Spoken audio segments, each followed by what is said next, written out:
अब बच जाता है पर्दा प्रथा, सती प्रथा। हस्बैंड मर गया, उसके वाइफ को जिंदा जला दो। दासी प्रथा, आपको आईएससी करनी है, समाज के लोगों को बता दो, एक महिला को तैयार करो, भगवान के साथ शादी होगी और उसके साथ जैसा सलूक करना है वैसा कर लो। बलि प्रथा, बलि प्रथा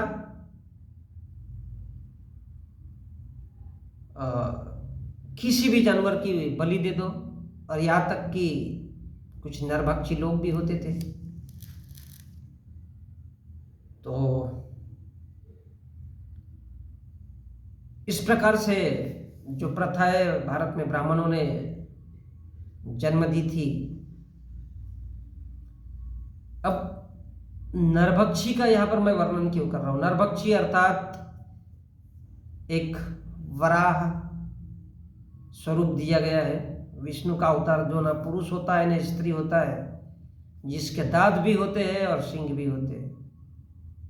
तो ऐसी भारत में प्रथाओं का जन्म दिया गया, अर्थात एक पुरुषों में एक अति खूंखार इंसान जो पूरी तरह से जानवर हो। मैं इसका जिक्र यहाँ नहीं करना चाहूँगा, मैं बात कर रहा हूँ पर्दा प्रथा। तो सती प्रथा देखी हमने, और ब्राह्मणों ने बहुविवाह प्रथा लगाए। कम उम्र में शादी वाले, न जाने उनको क्या कहते हैं, वो विवाह भी लगाए। तो इस प्रकार से भारत की महिला हो या पुरुष, पुरुषों को शूद्र बना दिया। ओबीसी, एसटी, एससी के लोगों को शूद्र किस लिए? कि बेटा तुम लोग हमारे गुलाम हो। अब ये महिलाओं को भी दासी क्यों बनाया गया? ताकि उनके साथ जब मरने आए, सीधी सी बात है, सोया जा सके। ऐसी सती प्रथा, अगर कोई महिला पड़पड़ कर रही है कि आप लोग ये गलत कर रहे हो, वो गलत कर रहे हो, तो ऐसा कोई कहने वाला ही नहीं चाहिए, इसलिए ऐसी महिलाओं को उनके पति के साथ जिंदा जला दो। अब ये एक इंसान है, वो चाहे तो 25 शादियां कर सकता है, 50 शादियां कर सकता है। जैसे कि महाभारत में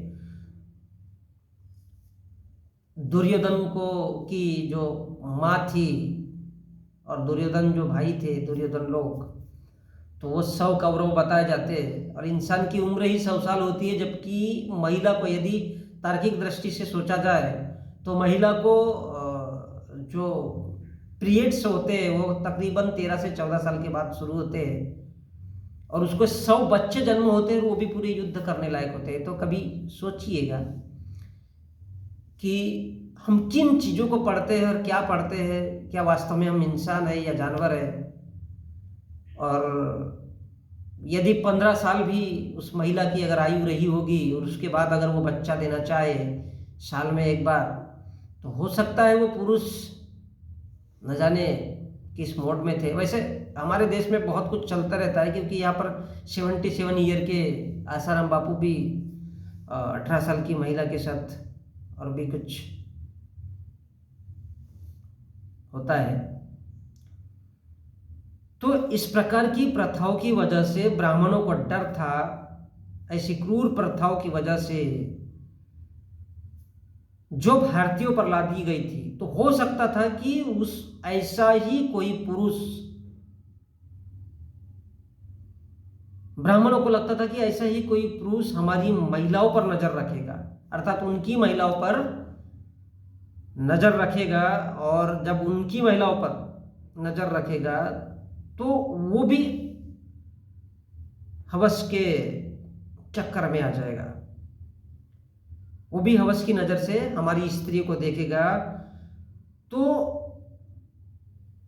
ब्राह्मणों को ये लगा कि हमारी स्त्रियों को कोई हवस की नजर से या गलत नजर से नहीं देखना चाहिए, इसलिए उन्होंने पर्दा, अपनी स्त्रियों को घूंघट डालने के माध्यम से या बुर्का कहिए वो डालने के लिए मजबूर किया, और वहां से उस प्रथा का जन्म हुआ, जो धीरे धीरे पूरी तरह से भारतीय समाज ने स्वीकार किया। दरअसल ये प्रथा ब्राह्मणों की इसलिए थी कि हमारी महिलाओं को, हमारी बेटियों को, हमारी बहुओं को कोई भी पुरुष अन्य पुरुष देखना नहीं चाहिए, क्योंकि उन्होंने अन्य भारत के समाज पर, भारतीय समाज पर क्रूर प्रथाएं थोप दी थी जब उनका भारत में शासन था।